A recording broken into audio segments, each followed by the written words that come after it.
లేడీస్కి ఎక్కువగా పొత్తు కడుపు దగ్గర నొప్పి కానీ ఈ సైడ్ నొప్పి కానీ ఎక్కువగా వస్తుంటుంది. ఇది మంత నొప్పి వేరే ఉంటుంది. ఎనీ టైం గ్యాస్ ప్రాబ్లం కానీ తినే ఫుడ్ కానీ ఇలాంటి దాని నొప్పిని మాత్రం వచ్చేటప్పుడు తేలికమైన ఇది ఒకటి.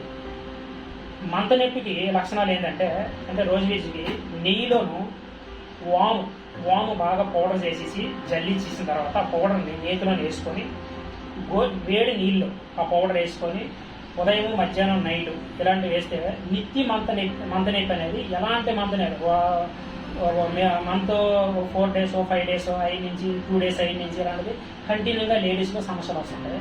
దానికి నెయ్యి వాము పౌడర్ చేసి పెట్టాలి. అదే మామూలు పుత్తు కొడుకు నొప్పులు ఉంటాయి, సైడ్ నొప్పులు స్త్రీలకు ఎక్కువ వస్తుంటాయి. పుత్తు కొడుకు అంటే అది మంతతో సంబంధం లేదు, అది ఎనీ టైం వస్తుంటుంది. అలాంటి వాళ్ళకి వాము సొంటి బాగా మరగబెట్టేసి అమ్మాయి డికాషన్ టైప్ తాగి వేడి నీళ్ళతో పొత్తు కడుపుని కొంచెం కాపుకోవాలి. పొత్తు కడుపుని గుడ్డతో వేసేసి వేడి నీళ్ళతో కాపుకుంటే ఆ మంత నొప్పి సమయంలో కడుపుకుంటే ఇమీడియట్లీ నివారణ అవుతుంది. అది 5-10 నిమిషాల లోపలే ఎలాంటి ఇదైనా సరే అవుతుంది. కానీ వేడి నీళ్ళు తాగాలి. జీర్ణమైన ఫ్రూట్స్ అన్నం తినే తర్వాత కొంచెం ఇప్పుడు అన్నం తినే తర్వాత 2-3 కాయలు తీసుకుంటారు ఆ నొప్పి వచ్చిన వాళ్ళు. అది గ్యాస్ సంబంధించిన కావచ్చు, పెద్ద పేరు ఏదైనా సంథింగ్ ఏదైనా అయ్యేటప్పుడు కూడా కావచ్చు, లేదా గర్భ సంచి వాళ్ళు ఏదైనా ప్రాబ్లం వచ్చినా నొప్పి రావచ్చు.